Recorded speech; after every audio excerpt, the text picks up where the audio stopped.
Welcome back. Happy New Year to you. I missed you, and thank all of you for subscribing, all of you for enjoying that black cake recipe. Some people had their oppositions and everything, but that's the beauty of this world. Everybody does something different. Now, you will see some videos I have posted. I traveled over the holidays, and then I showed you how I shopped and stock up whenever I go to any place near Jamaican. But this evening, I'm going to show you how to make one of the quickest recipes I have to make. I've used it a lot for potlucks. I've used it when I used to cook lunch for church. It has one of the proteins for people who are vegetarians or vegans. And I think I learned this when I was a student at UTech, and the cafeteria used to make chickpea patties. And I used to love that thing and wondered what they put in it. And I tried my version of it, and ever since I've just made the contents, the curried chickpea and potato, and without the patty crust, of course. And I've used it for breakfast with roti. I've done it with white rice. I've done it, like I said, for potlucks. And let me tell you, this is my gift to you. People love it, and sometimes people cannot believe that you can have something that's vegetarian or vegan that tastes so good and so island, right? So this evening, quick. It's not even going to be, I doubt this video is going to end up at even 10 minutes, okay? Because this is an evening I'm coming in from work, and I just want to get this done and get otherwise. And also, it's kid approved. Children love it. So what do you need today? You're going to need some curry powder. And if you saw me when I went shopping, that little short video of me shopping in Orlando, you will see the spur tree wet curry. I call it wet curry because it's not the powder. It's it's wet. It's a wet season, and I'm going to use that this evening. But I'm still going to use a little curry powder. The fat for this evening is, of course, coconut oil. I have a cup of coconut milk. I have 2 cans of Goya chickpea, right? Some people call them garbanzo beans. And I am not sponsored by any of these companies. It's just my preference.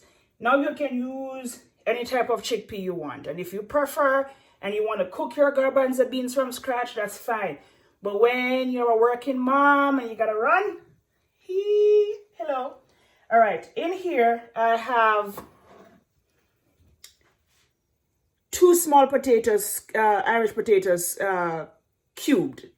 I also have this evening 1 sweet potato cubed. Normally it is pumpkin or butternut squash, but like I said, I make it with whatever I want, whatever I have in this evening, because I'm going fast. The idea behind it is to get a little sweet taste. So, you know, pumpkin give it a little sweet taste, or the butternut squash has a little sweet taste to it when I'm using the sweet potato for that. And I also have in there a piece of ginger. You can chop that up as small as you want, because I always put ginger in my curry. I have half an onion chopped. I have 2 cloves of garlic chopped. And I've just put the fire on underneath the pot. I'm putting in just about a tablespoonful of coconut oil, and I've already told you I use I love the Costco coconut oil simply because of how it smells. Oh my God, it smells just like the coconut oil that used to make in my parish in St. Mary. They don't have that anymore. It's now just land that they have divided up into houses. All right, and I like to burn my curry. So what is probably equivalent to just a half a teaspoon or a teaspoon of curry powder, and then all these things we have chopped, we're going to put in there. And we want these to catch the curry color. That's the whole idea of putting the curry in the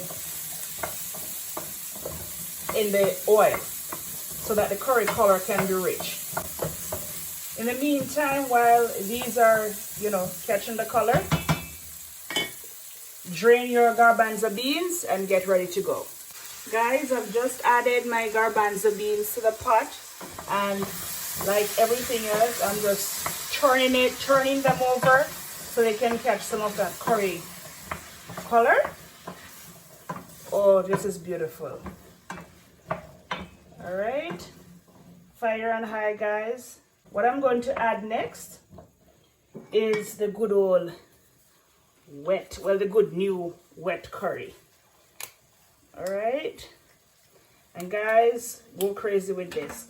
I use maybe what is equivalent to 2 tablespoonfuls, right? Yes, you can cut up all your seasons and do them from scratch and everything, but man, if you get some good help from back home on the island, why not? And I put that in, and it's looking all good. Just take a look, right? And what I'm going to do now is pour in, let's start with half of the cup of coconut milk, okay? Cover the pot, put the fire on low, let it simmer for about 10 minutes. Keep watching this because it sticks. Yes, guys, it sticks, okay? And we don't mind it sticking, we just don't want it to burn, because when it sticks, you get that thick gravy that is good for your fried dumplings or your roti. Just check in. See, it's sticking on the bottom. So what we're checking for, we want those sweet potatoes and the potatoes to cook, because the garbanzo beans are already cooked in the can now, even though when you cook it like this, it gets creamier. So it's okay to keep adding a little bit of water. If it boils down too much and your potatoes are not soft enough yet, just add some water, and keep going. That ginger nice and lovely going around in the pot. Very good.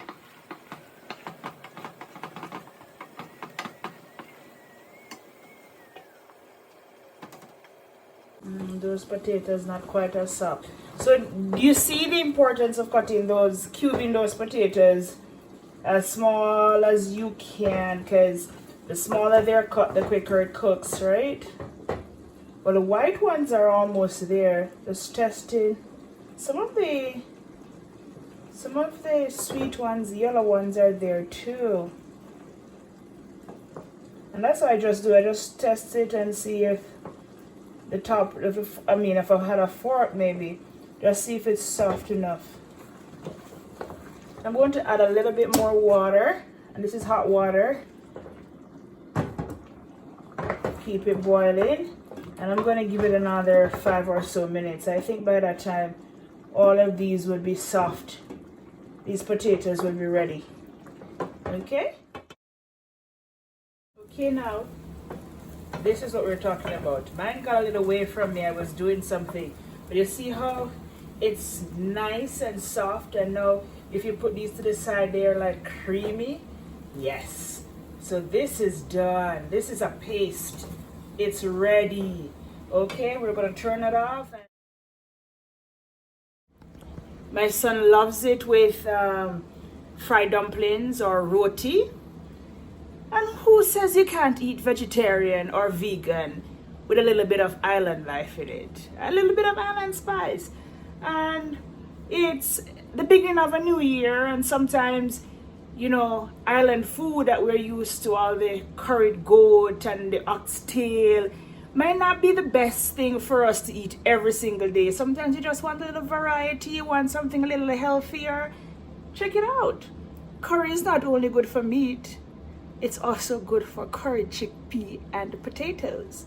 Now I'm going to share this up on a nice plate and let you look at it. And let me tell you, subscribe, leave your comments. And Teddy, this is all you, Teddy. You told me that you wanted me to do this for you because I've cooked it for church. Now you see how it's done. Okay? All right, bye.